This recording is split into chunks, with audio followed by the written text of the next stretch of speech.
8. अथर कमीना रात बिताने के लिए सुहानी के घर जा रहा था और सुहानी एक नंबर की बेवकूफ औरत उसे बुला भी रही थी। बट टू बी ऑनेस्ट, मेरे इन किडनी और लिवर जैसे दोस्तों का रात में मिलना मुझे बिल्कुल अच्छा नहीं लग रहा था। ऐसा नहीं था कि मुझे ट्रस्ट इश्यूज थे, मुझे सुहानी पर 100% ट्रस्ट था कि ये लॉयल रहेगी। ऐसे ही मुझे अथर पर भी 100% ट्रस्ट था कि ये हरामी चांस जरूर मारेगा। अथर ने ऑटो को एक गली पहले ही रोकने को कह दिया। 11 बज चुके थे। सुहानी की गली में ऑलमोस्ट सन्नाटा हो गया था। वैसे भी आजकल लोग खाना खा के वॉक करने कम निकलते थे और बेडरूम में नेटफ्लिक्स देखने ज्यादा जाते थे। अथर पेड़ के पास पहुंचा। उसने मुझे फोन किया। ओए सुन, सुहानी का नंबर दे, उसकी खिड़की बंद है ना तो बोलना पड़ेगा। मैंने नंबर देने की बजाय सुहानी को कॉल किया और उसे कनेक्ट कर लिया। हाँ मोटू, क्या हुआ? अबे तूने फिर कौन कॉल कर दी? सुहानी, मैं घर के नीचे हूँ, विंडो ओपन कर। रुक, खोलती हूँ। पर तू देख ले, पेड़ चढ़ लेगा ना। मोटू ने ट्राई किया था, नहीं हो पाया, फिर कहीं से सीढ़ी लेकर आया। बस ज्यादा फ्लैशबैक में जाने की जरूरत नहीं है, वो चढ़ जाएगा। मेरी तरह अनफिट नहीं है। तू चिढ़ा हुआ क्यों साउंड कर रहा है? ओ लैला मजनू, अपनी नोक झोंक बाद में कर लेना, पहले खिड़की खोल। सिर्फ 2 मिनट की मेहनत में अथर आराम से उसकी विंडो तक पहुंच गया और अंदर आ गया। फाइनली। वैसे ऊपर चढ़ना इतना मुश्किल भी नहीं था। सुहानी के कान में हेडफोन्स लगे थे और मैं उसके साथ कॉल पर बना हुआ था। अथर जो भी बोल रहा था वो मुझे सब सुनाई दे रहा था। धीरे बोलो, बैग कहाँ है तुम्हारा? ओह शिट, वो तो ऑटो में ही रह गया। How careless. अब क्या पहनोगे? यार ये तो गड़बड़ हो गई। वैसे उसमें एक टी शर्ट और एक बॉक्सर के सिवा और कुछ नहीं था। मोबाइल चार्जर तो मेरी जेब में ही है। सुहानी ने नोटिस किया कि अथर की कार्गो पैंट की पॉकेट्स फूली हुई थी। 2 चार्जर हैं क्या तुम्हारे पास?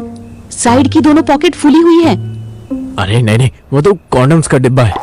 मेरा ब्लड बॉईल होने लगा। मैंने सुहानी को टोका। इस चूतिए को हेडफोन्स दे। सुहानी के पास ब्लूटूथ पॉड्स थे। उसने अपने कान से एक पीस निकालकर अथर को दे दिया। कौन सा गाना है? हाँ, ओए भोसड़ी के, कायदे में आजा। ये फालतू बातें मत कर। सोने की जगह चाहिए ना, चुपचाप सो जा।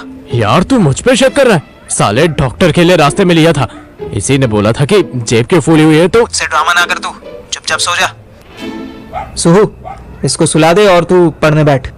मुझे फील हुआ कि मेरे इस तरह ऑर्डर करने से सुहानी थोड़ी सी चिढ़ गई थी। यार तू डैडी की तरह मत बोल। अपने दोस्त पे भरोसा नहीं है तुझे, पर मुझे तो है ना। ऐसे बच्चों की तरह ट्रीट मत कर। तू भी तो पढ़ रहा था ना, पढ़। इधर की टेंशन छोड़ दे। We are fine. सुहानी ने कॉल काट दिया और मैं बेचारा तड़प के रह गया। फिर मैंने सोचा कि सुहानी सही तो कह रही थी, मुझे उस पर ट्रस्ट करना चाहिए ना। और अथर साला जितना भी छिछोरा हो, कम से कम रेपिस्ट तो नहीं है। मैं वापस अपनी पढ़ाई में लग गया। उधर सुहानी अपनी एक लूज टी शर्ट अथर के लिए ले आई थी। फिलहाल इससे काम चला ले। उस पिंक कलर की टी शर्ट पर मिनी माउस बनी हुई थी। यक, पिंकी बाई लगूंगा मैं। नहीं लगेगा, क्योंकि तुझे कोई देखेगा ही नहीं। कुछ चाहिए तो मैसेज कर दियो। सो जा। सुनना चाहिए, मुझे भूख लगी है, कुछ खाने के लिए है क्या? साले इतनी लेट बोल रहा है। पहले बोल देता तो मैं ऑर्डर कर देती। अच्छा रुक, सोचने दे। तू आराम से पूरी रात सोचती रही हो, पर अभी कुछ तो दे दे यार। एक चम्मच चीनी ही ले आ। चल साले चूतिए, रुक मैं आती हूँ। सुहानी के जाते ही अथर फ्रेश हो लिया और उसने कपड़े बदल लिए। अथर बेड पर बैठा ही था कि सुहानी वापस आ गई। उसके हाथ में एक स्टील का बाउल था जिसे वो स्टील की प्लेट से ढक के ले आई थी। तू तो मिक्की माउस ही लग रहा है इस टी शर्ट में। ले दाल चावल खा ले, मैं मिक्स करके ले आई। अरे वाह, बहुत सही यार, यम्मी। मुझे दाल चावल बहुत पसंद है। अच्छा एक बात बता, तू बेड पे सोएगी या फिर नीचे फ्लोर पे? एक मारूंगी अभी। मुझे फ्लोर पर सुलाएगा? मैं नीचे जा रही हूँ, हॉल में सोऊंगी। ओह, और अगर इस बीच कोई आ गया तो? कोई कौन? अरे तेरे मम्मी या पापा। डफर, जब मैं नीचे हूँ तो वो किससे मिलने आएंगे ऊपर? यूं ही क्या पता, मेरी माँ तो कभी भी रूम चेक करने पहुँच जाती है, तेरी मम्मी का पता नहीं। Thank you so much for this unnecessary information. मेरी मम्मी ऐसी नहीं है, उन्हें मुझ पे भरोसा है कि मैं अपना रूम रेंट पर नहीं उठाऊंगी। चल अब बक बक बंद कर और खा ले, मैं पानी ले आती हूँ। सुहानी ने मुझे भी मैसेज करके बता दिया कि वो हॉल में सो रही थी। मुझे अब इस रात से ज्यादा टेंशन सुबह पुलिस स्टेशन में होने वाली नौटंकी की थी। सुबह मैं ठीक 6 बजे उठ गया। फ्रेश वगैरह होने के बाद जिम जाने से पहले मैंने सोचा कि एक बार सुहानी से बात कर लेता हूँ। ओपन माइंडेड होने की मैं कितनी भी नौटंकी कर लूं, अंदर से तो जानता था कि आंख और चिंगारी एक ही घर में सो रहे थे। गुड मॉर्निंग मेरी सुहू, देख वो सुअर उठाया नहीं।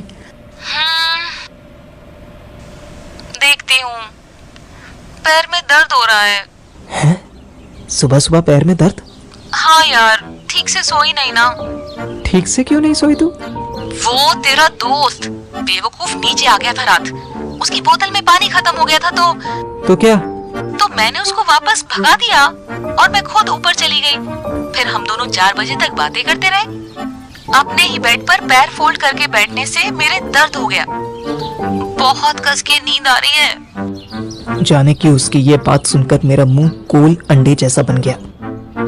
नींद को गोली मार और उसको उठा। मम्मी पहले उठ गई तो दिक्कत हो जाएगी, और उसको बोल मुझसे आकर जिम में मिले।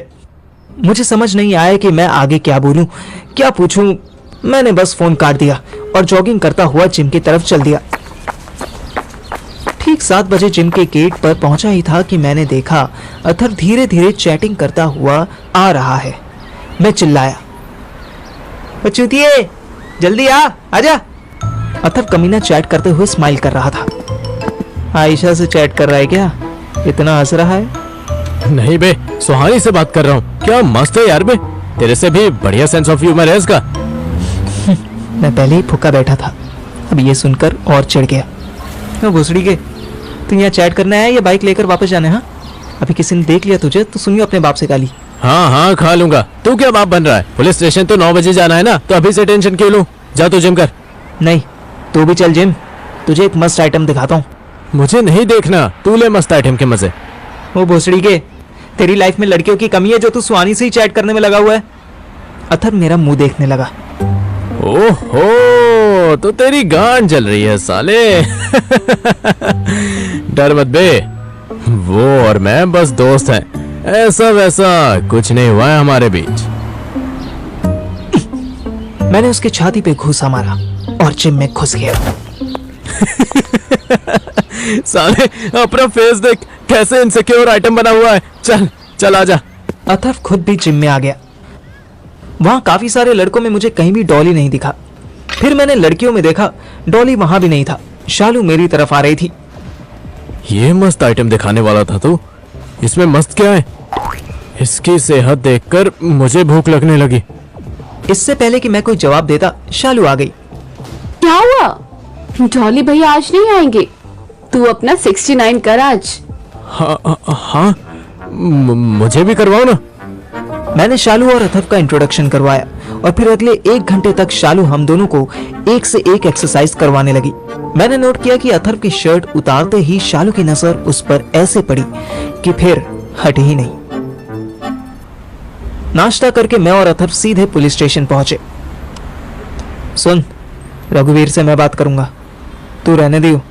पता चला तो फिर स्टाइल मारने लगा और उसने फिर पंगा कर दिया। इससे पहले कि हम एएसआई रघुवीर के पास जाते, मामू जान को अथर्व की याद आ गई। हेलो मामू, गुड मॉर्निंग। तेरी गुड मॉर्निंग सालिया, तेरी हिम्मत कैसे हुई मेरी बाइक पे चढ़ने दी? अथर्व ने मुझे इशारे से बताया कि मामा को पता चल गया है। ओए बोल कंजरा प्राण जो है किधर तू? पप्पो बोली तू जलंधर गया है। किथे से तू जलंधर से? बेटे साले किथे? मामू शांत हो जाओ, मैं आपको बढ़िया वाली बाइक दूंगा। तेरी पुण्य में डालूंगा तेरे बढ़िया बाइक। साले तू पैसे लेके आ, पूरे 15,000 लेके आ, मैं अपनी गड्डी आप भी ठीक करा लूंगा। साला तू तो मुझसे भी बड़ा फ्रॉड निकला। कहाँ है तू? बोल। मैंने अथर्व को इशारे से कहा कि तू डर मत, उल्टा चौड़ा हो जा। मामा शांत हो जाओ, मैं आता हूँ शाम तक, फिर बात करेंगे, ठीक है? और एक बात सुन लो, अगर मम्मी को फोन किया या पापा को अपने डायरेक्ट बताया तो 15,000 तो छोड़ो, 15 रुपए भी नहीं दूंगा आपको। ऐसे कैसे नहीं देगा, मैं तेरी भूंड फाड़ दूंगा। अतर ने कॉल काट दी। एक और बड़ी लड़की ले ली तूने, अब क्या करेगा? टेंशन मत ले, ये तो होना ही था। तू चल अंदर, रघुवीर से बात करते हैं, देखते हैं कितने पैसे में मानेगा। हमारे गुड लक के लिए रघुवीर खुद ही हमारे पास आ गया। अरे वाह छोटे, तू तो महीने भर में बिल्कुल सीधा खड़ा हो गया। Thank you sir.